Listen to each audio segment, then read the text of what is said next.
In today's episode, Your story makes you unique. The Solopreneur's Guide to Influence and Growth by Victor Odasnac. You ever feel like you're kind of shouting into the void? You Yeah. know, like you're putting your heart and soul into your business, making something truly awesome, but it's like no one's really noticing. Yeah, totally. Like you're just Wow. getting lost in this sea of, all those other people claiming to be experts. Exactly. And that's what we're diving into today. The power of storytelling. Ooh, storytelling. Yeah.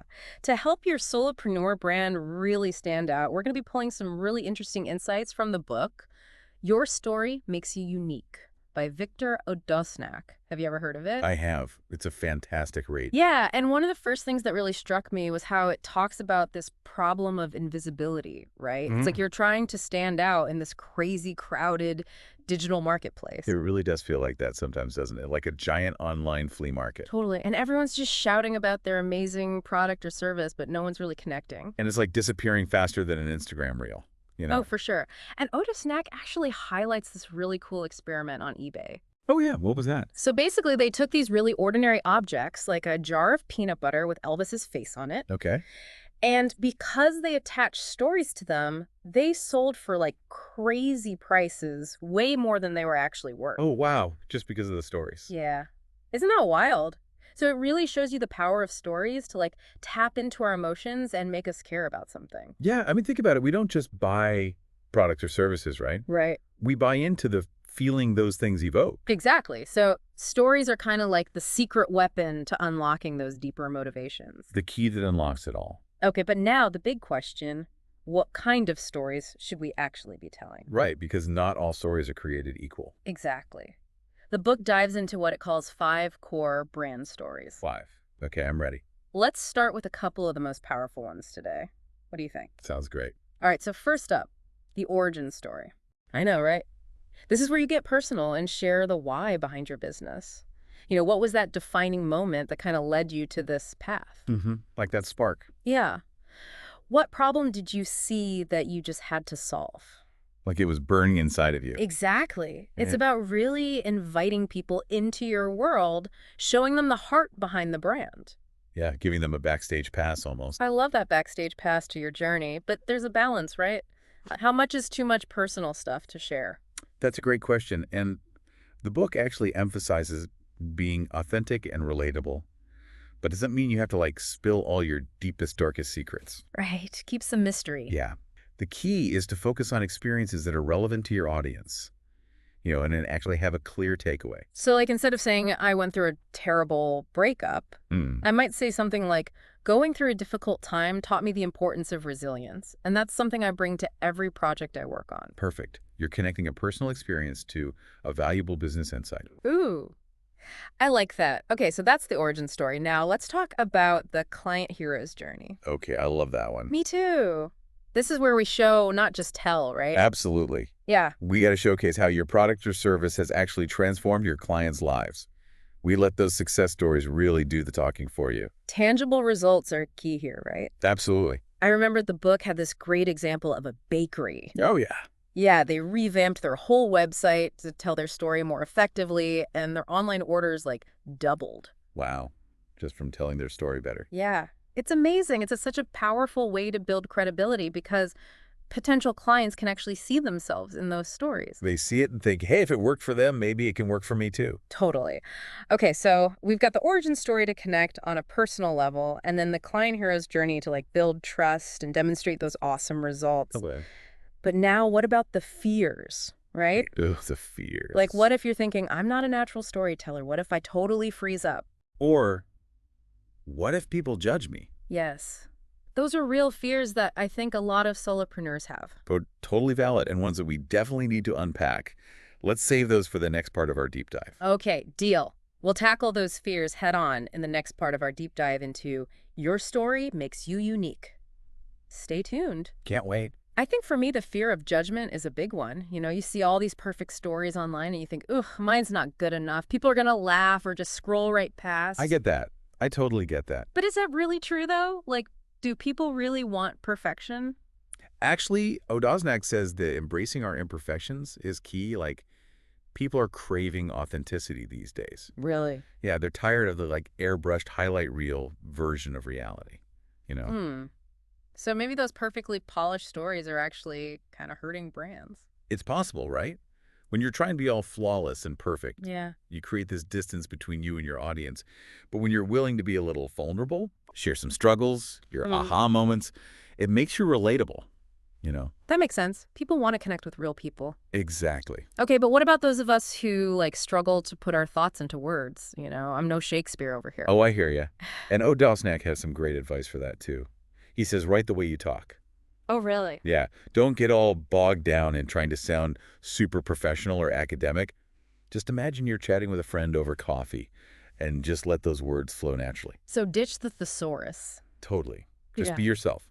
And if you're really struggling, try recording yourself telling the story out loud Oh, okay.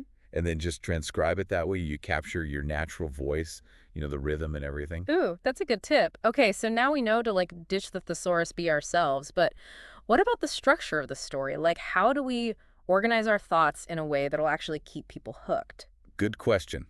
Structure is key.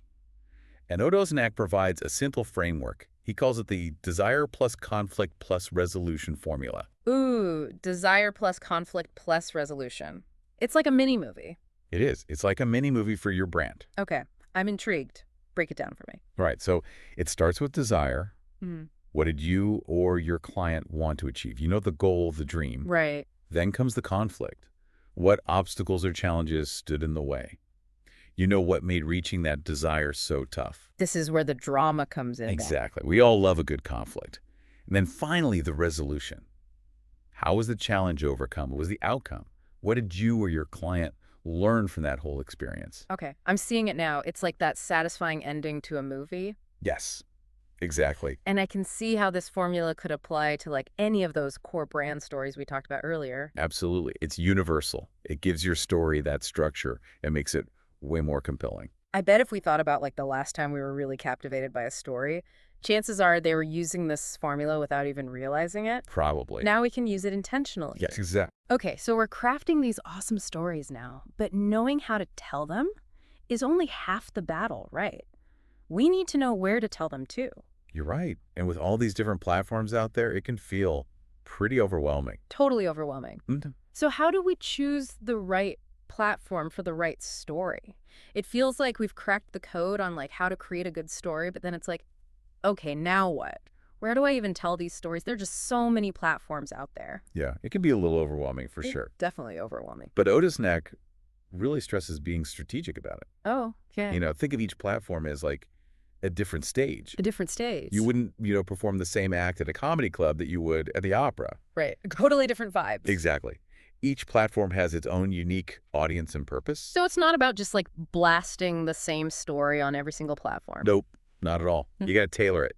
Like a short, snappy story on Instagram with a cool visual might be perfect to grab attention. Right, get them hooked. But then on LinkedIn, you might want to share a more detailed case study to highlight your expertise. Makes sense tailoring it for the platform and the audience who's going to be there. Exactly.